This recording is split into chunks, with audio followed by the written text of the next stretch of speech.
आपल्या गच्चीवरील बागेमध्ये आपण जेव्हा फळभाज्या पालेभाज्या ह्या लावत असतो तेव्हा त्याच्या वाढीसाठी भरपूर फुले फळे लागण्यासाठी त्यांना वेळोवेळी खते देणे जसे आवश्यक असते तसेच झाडावरती ही कीड लागते तर त्यासाठी वेळोवेळी कीटकनाशक फवारणी देखील हे आवश्यक असते। कारण झाडावरती जर कीड लागली तर झाडाची वाढ ही होत नाहीच पण झाडावरती फुले फळे देखील ही कमी प्रमाणामध्ये असतात। त्यामुळे वेळोवेळी हे कीटकनाशक फवारणे हे गरजेचे असते तरच आपले झाड हे निरोगी राहते आणि पुढे जाऊन त्याच्यावरती भरपूर अशी फुले फळे ही लागत राहतात।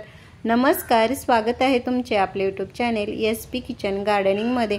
आज आपण या व्हिडिओमध्ये झाडांच्या वाढीसाठी भरपूर फुले फळे लागण्यासाठी कोणते खते द्यायचे, झाडावरती कीड लागते तर त्यासाठी कोणती कीटकनाशक फवारायचे, झाडांची काळजी कशी घ्यायची, त्यासाठी कोणती कामे करायची या सगळ्या विषयाची माहिती देखील पाहणार आहोत। तर त्यासाठी व्हिडिओ कुठेही स्किप न करता शेवटपर्यंत नक्की पहा आणि जर तुम्ही आपल्या चॅनेलवरती नवीन असाल तर व्हिडिओला लाईक व चॅनेलला सबस्क्राईब करायला मात्र अजिबात विसरू नका।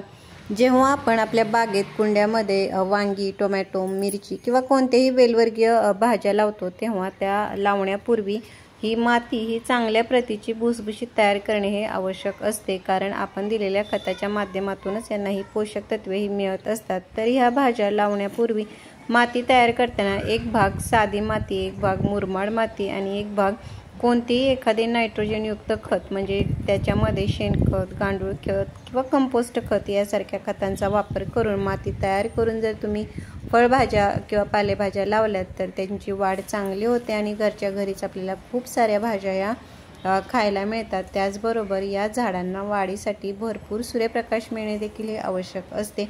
त्यामुळे ह्या झाड लावलेल्या ज्या कुंड्या आहेत त्या अशा ठिकाणी ठेवा ज्या ठिकाणी या झाडांना दिवसभर कमीत कमी 4 ते 5 तास एवढा भरपूर असा हा सूर्यप्रकाश हा मिळेल। बऱ्याच वेळा आपण पाहतो आपल्या झाडांची वाढ ही चांगली होते मात्र झाडांची जी कोवळी पाने असतात किंवा जी छोटी फळे लागतात त्याच्यावरती आपल्याला कीड ही जास्त प्रमाणामध्ये दिसते। तर ती कीड घालवण्यासाठी आपल्या घरामध्ये जी हळद असते ती अतिशय फायदेशीर अशी आहे। कारण हळद ही खत म्हणून जसे काम करते तसेच ती कीटकनाशक, बुरशीनाशक म्हणून देखील याचा खूप चांगला असा हा फायदा होतो। हळदीच्या वापरामुळे झाडावरती कसल्याही प्रकारची जरी कीड लागली असेल तर ते निघून जाते। हळदीचा वापर आपण असाच मातीमध्ये मिक्स करून देऊ शकतो किंवा याच्यापासून पाणी तयार करून त्याचा वापर हा करता येतो। तर त्यासाठी मी या ठिकाणी 1 लिटर हे साधे पाणी घेतलेले आहे आणि त्या पाण्यामध्ये आपल्याला फक्त अर्धा चमचा ही हळद मिक्स करून हे पाणी तयार करून घ्यायचे आहे।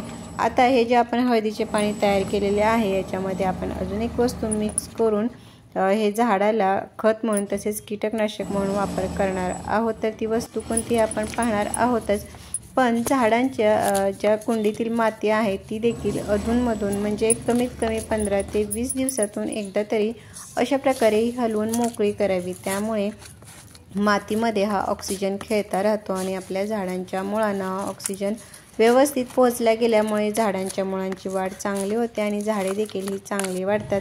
आता आपण हळदीच्या पाण्यामध्ये जी दुसरी वस्तू मिक्स करणार आहोत ते म्हणजे हे गोमूत्र आहे।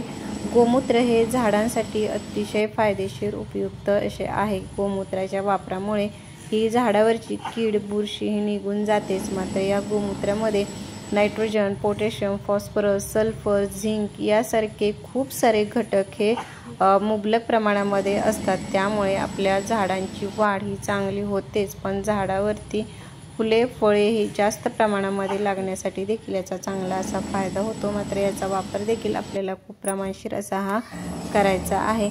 आपण हे जे 1 लिटर हळदीपासून पाणी तयार केलेले आहे त्याच्यामध्ये फक्त आपल्याला 4 ते 5 थेंब एवढ्या प्रमाणामध्येच या गोमूत्राचा वापर हा करायचा आहे, जास्ती वापर हा करायचा नाही। तर अशा प्रकारे हळद आणि गोमूत्रापासून हे जे आपण तयार केलेले पाणी आहे ते एखाद्या स्प्रे बॉटलमध्ये भरून आपल्या बागेमध्ये जी पण आपण फळभाजी, वेलवर्गीय भाज्या, पालेभाज्या लावलेल्या आहेत त्याच्यावरती तुम्ही महिन्यातून 2 वेळा जर अशा प्रकारे हा फवारा केला तर झाडावरती कीड ही लागणार नाही किंवा लागली असेल तर ती निघून जाण्यासाठी याचा खूप चांगला असा हा फायदा होतो।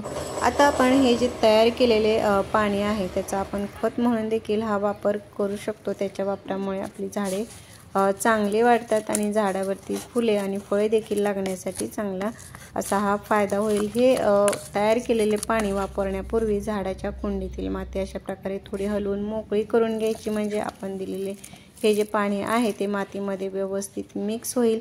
तयार केलेले हे जे पाणी आहे ते एका झाडासाठी म्हणजे 10 ते 15 इंचाच्या एका कुंडीसाठी फक्त अर्धा मग या प्रमाणामध्ये आपल्याला याचा वापर हा करायचा आहे। तर अशा प्रकारे हळद आणि गोमूत्राचा वापर जर तुम्ही झाडांसाठी केला तर झाडे फुलाफळाने अगदी भरगच्च होऊन जातील। तर कसा वाटला व्हिडिओ मला कमेंट बॉक्समध्ये नक्की सांगा। भेटूयात पुढील व्हिडिओमध्ये, तोपर्यंत बाय बाय।